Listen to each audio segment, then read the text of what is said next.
Bienvenue dans À tout lire. Nous avons profité du Salon du Livre pour recevoir Molly Jean, qui a participé à un très joli concours qui était le concours, je crois, Chronique des îles. C'est tout à fait ça. Donc, le concours Chronique des îles, j'ai écrit donc une chronique qui s'appelle La vraie beauté des îles. Et on était plusieurs à participer. J'étais dans les 15 finalistes. Et en fait, pour cette chronique, je me suis inspirée d'une histoire vraie d'une amie qui m'a raconté son histoire. Donc, du coup, je l'ai romancée pour faire connaître son histoire. En fait, cette amie est arrivée en Polynésie il y a 3 ans maintenant. Et le jour où elle est arrivée à l'aéroport, la personne qui devait la récupérer n'était pas là. Et donc elle débarque depuis l'autre bout du monde, complètement perdue, complètement seule. Et dans ce pays qui d'un coup lui paraît hostile finalement.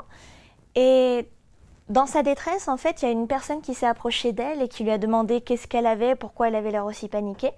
Et quand mon amie lui a raconté son histoire, elle a proposé de l'héberger chez elle. Alors ça, c'est un petit peu la thématique de ta chronique. Peut-être rappeler pour nos téléspectateurs la différence entre un roman et une chronique. Parce que c'est vrai que on utilise le mot, mais tout le monde ne sait pas quelle est cette différence. Donc ça peut être bien aussi d'expliquer à nos téléspectateurs cette petite différence. Alors, une chronique, en fait, c'est un petit peu comme un format d'une nouvelle. C'est quelque chose qui est plutôt court par rapport au roman. Et ça va être raconter quelque chose. La chronique, c'est l'idée de chronologie, c'est l'idée de raconter une histoire qui se déroule. Je crois d'ailleurs qu'il y avait un certain nombre de caractères à respecter dans le cadre de ce concours. Oui, il ne fallait pas dépasser 3000 caractères. D'accord. Et tout le monde devait raconter une histoire liée, en tout cas de près ou de loin, liée aux îles. Exactement. Il fallait intégrer une île dans le cadre de l'histoire. Donc, soit une île réelle, une île imaginaire, une île de Polynésie ou non, mais il fallait qu'il y ait une île dedans. Alors Molly, moi je voudrais revenir sur ce parcours d'une jeune demoiselle qui veut écrire peut-être demain des romans, en tout cas qui démarre par ce concours, par des chroniques. C'est pas la première expérience, il y en a eu d'autres avant? Alors oui, j'ai participé déjà à des concours d'écriture en France et j'écris principalement pour les amis pour l'instant et puis pour moi. Mais oui, j'aimerais écrire des romans et aussi une bande dessinée, c'est un exercice différent, mais les deux me plaisent. D'où te vient cette passion pour l'écriture, pour les livres? Est-ce que c'est parce qu'on a baigné dedans quand on était petit?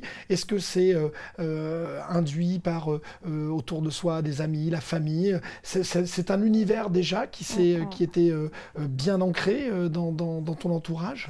Alors oui, tout à fait, ça me vient de loin. Je me rappelle quand j'étais petite, ma mamie et ma mère me racontaient des histoires quand j'étais petite et moi j'étais émerveillée devant ces univers. Et en plus, elles avaient une manière de s'exprimer qui fait que je rentrais vraiment dans l'histoire.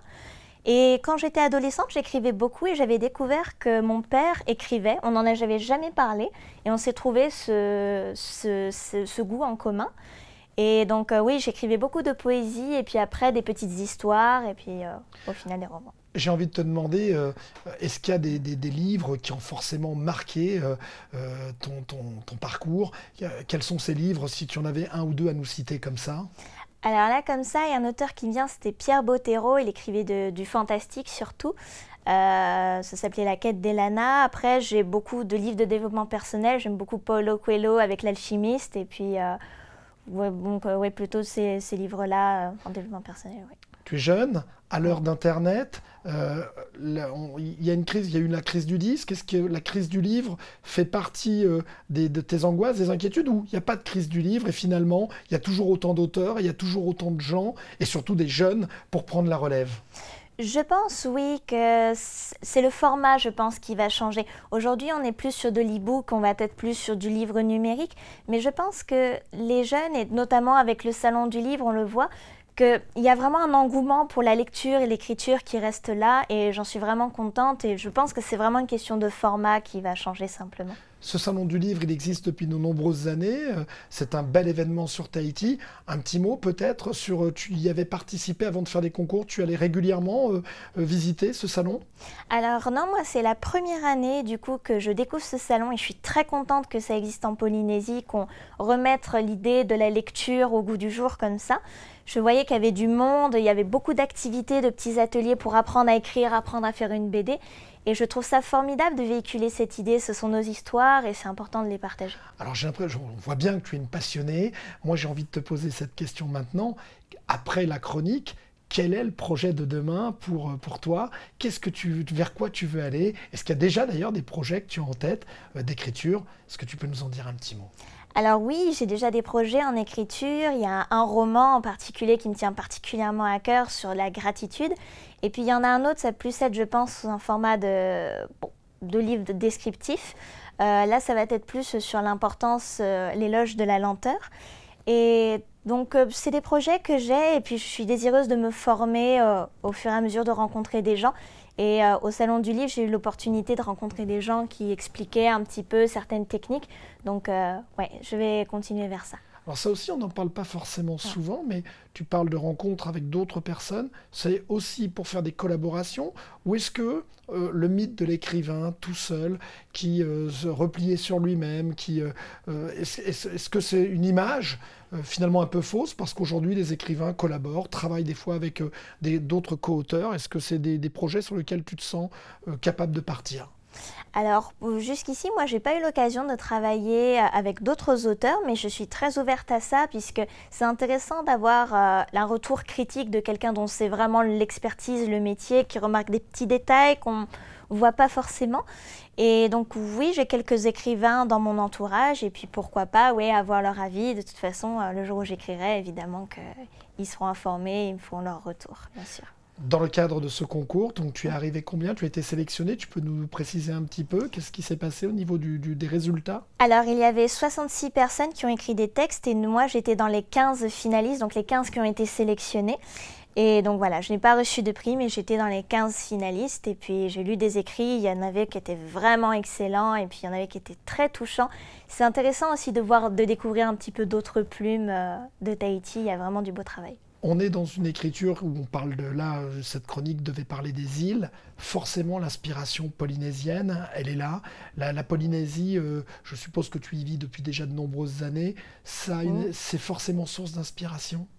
Oui, c'est vraiment source d'inspiration. Moi, ça fait 2 ans que je suis en Polynésie. Et en fait, c'est pour ça que j'ai raconté l'histoire de mon ami. Je me suis beaucoup reconnue dedans. Le fait d'être bouleversée par la gentillesse des gens d'ici, cet accueil, cette franchise et puis toute cette émotion-là, c'est ce que j'avais envie de décrire dans cette chronique et j'étais contente qu'elle me laissait raconter son histoire. Eh bien, je te propose tout de suite de t'écouter en nous lisant un petit extrait de ta chronique des îles. Donc, à ce passage-là, on a Alicia qui raconte une histoire à une petite fille qui s'appelle Avera. Donc elle lui raconte ça, elle dit « Mais quand Ina débarqua à l'aéroport, on lui annonça que sa valise était égarée. Elle chercha son ami qui devait la chercher. Hélas, il s'est trompé à cause du décalage horaire. Il est à Moorea et ne peut pas venir aujourd'hui. Il est carrément nul. » Alicia rit face au jugement de la jeune fille et poursuivit. Le monde autour de Ina lui parut alors hostile. Elle s'effondra sur un siège de l'aéroport et pleura. Avera resta silencieuse. C'est alors qu'un couple de jeunes Tahitiens s'approcha d'elle. La femme demanda à Ina ce qui l'attristait. Après que celle-ci lui eut raconté son incident, le couple proposa de l'héberger. À ces mots, Ina fut gênée. Dans son pays, on parlait rarement aux inconnus, encore moins pour leur proposer de l'aide. Mais elle n'avait pas d'autre option. Elle sécha donc ses larmes et accepta. Ce couple la reçut avec une hospitalité exemplaire. Ils partagèrent un mât à Tahiti.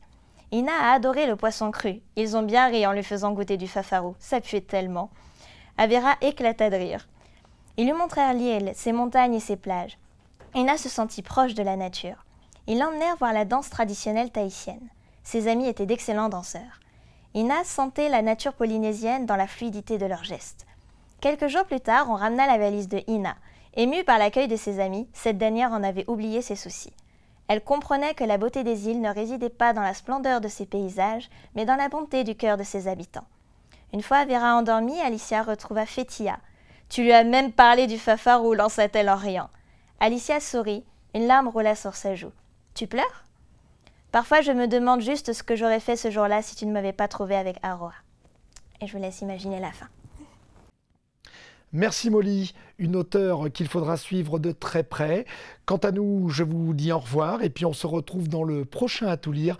À très très vite pour de nouveaux bouquins, de nouveaux écrits. Et ça, c'est sur TNTV.